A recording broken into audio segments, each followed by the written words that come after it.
de cette confrontation sera leader du groupe. 5 changements sont annoncés par rapport à la composition qui a affronté l'Irak. On retrouverait Désiré Doué à la place de Bradley Barcola. Qui ? Bradley Barcola. Merci. Aurélien Tchouaméni retrouverait une place de titulaire à la place d'Adrien Rabiot pour faire souffler le joueur de l'AC Milan. Vous dire aussi que Théo Hernandez, alternance avec Lucas Digne.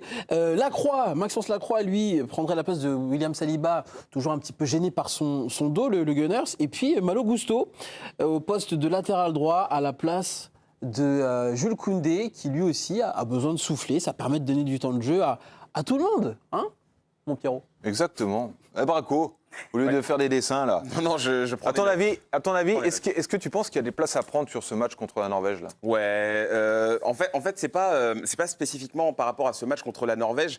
Moi, je pense que cette équipe de France, elle peut bouger, elle peut être amenée à évoluer. Et être beaucoup moins rigide que ce qu'on a pu voir par le passé par rapport à Didier Deschamps. Moi, j'ai l'impression de voir un Didier Deschamps très docile, très fluide, très calme et très serein par rapport à tout ça.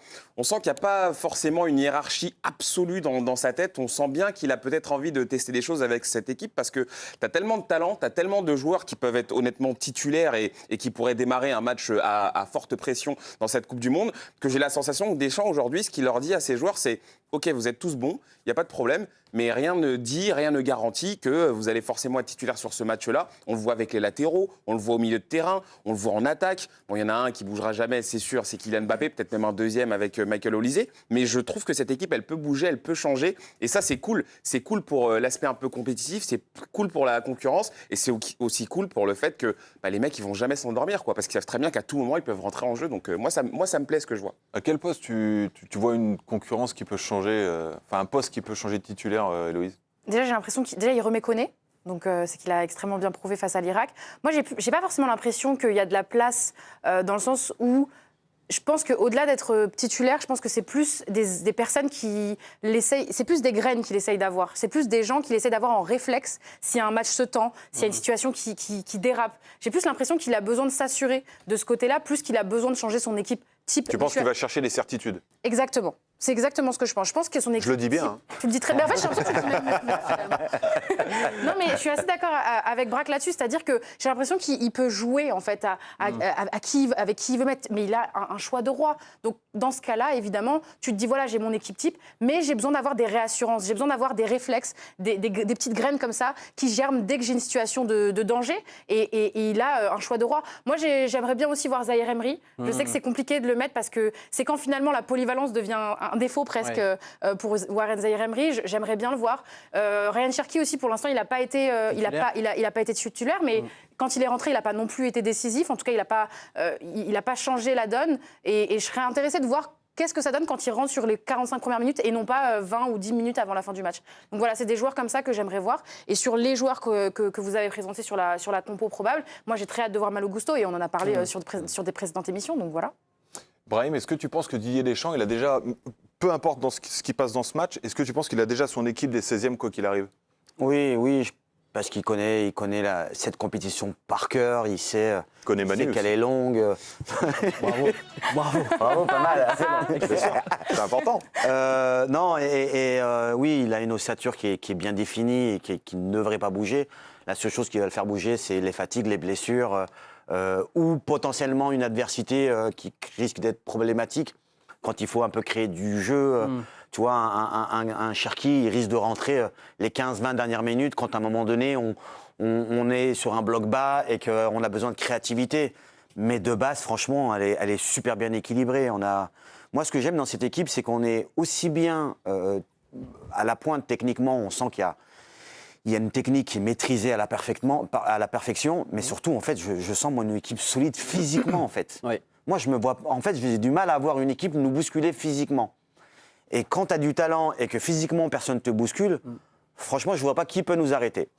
Moi, j'ai une interrogation quand même sur ce match. J'aimerais voir si Désiré Doué va faire une grosse prestation, parce que son concurrent direct, Bradley Barcola, rappelons que face au Sénégal, il rentre et il est décisif. Face à l'Irak, ensuite, il fait un très bon match, Bradley Barcola, et j'ai l'impression que Désiré Doué, gentiment mais sûrement, il prend un peu de retard par rapport à Bradley Barcola. Ouais.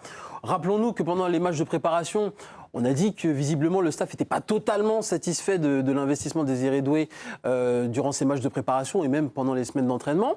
Premier match de Coupe du Monde, il n'a pas été rayonnant face au Sénégal. Pour moi, lui, demain, face à la Norvège, il doit marquer des points pour dire au sélectionneur, je suis un titulaire en puissance. Ouais, moi, je trouve que Désiré Doué, je suis assez d'accord avec ça et pourtant, je suis vraiment un grand fan de ce joueur. Pour moi, c'est le joueur du futur. Maintenant, je pense qu'il a encore une belle marge et il a encore beaucoup de choses à apprendre dans la manière d'approcher les matchs. Moi, contre le Sénégal, alors, il l'a dit en interview d'après-match, on lui a posé la question de savoir s'il était un peu inhibé. Ouais. Il a dit que non. C'est juste que voilà, cette atmosphère, ce stade, la Coupe du Monde, tout ça, ça joue un petit peu. Mais je pense qu'il y a des moments où Désiré Doué, il n'a pas une approche optimale des rencontres. Il y a des moments où je le vois faire beaucoup de mauvais choix. Moi, c'est pas mal de Mais choses moi, je que pense je veux que le c'est voir plus gommer, dû. en fait. Je pense que c'est plus dû à de la suffisance des fois. C'est ça qu'il faut qu'il travaille. Moi, ça j'ai se rejoint un peu, j'ai tu vois, il y a l'impression plein de qu'il se trucs. regarde un peu trop jouer, en fait. Oui, mais pas tout le temps. Oui, mais tu vois, sur ce début de dur, Coupe du Monde, Ouais. oui, il fait plein ses gris-gris, tout ça. Contrairement à Barcola a cherché l'efficacité. C'est la simplicité, Barcola, Exactement. en fait. Et en fait, c'est là où alors c'est ma manière de dire, mais qui se regarde un peu trop jouer, c'est qu'il en fait peut-être un petit peu trop quand il faut qu'il revienne à de la simplicité. Il surjoue. Ouais, exactement. exactement. Là où il a marqué des points, Barcola, c'est que franchement, efficacité. Ah, mais en plus, Skip Et des là, Parce c'est qu'il ce qu'on était pas attend de avant. nos avant-centres, en tout cas de Mais- nos joueurs offensifs. Alors, est-ce qu'il est important de finir premier ou deuxième de ce groupe I Didier Deschamps, lui, il a un avis assez tranché, notamment en termes de voyage. Oui, c'est important de finir premier, écoutez-le.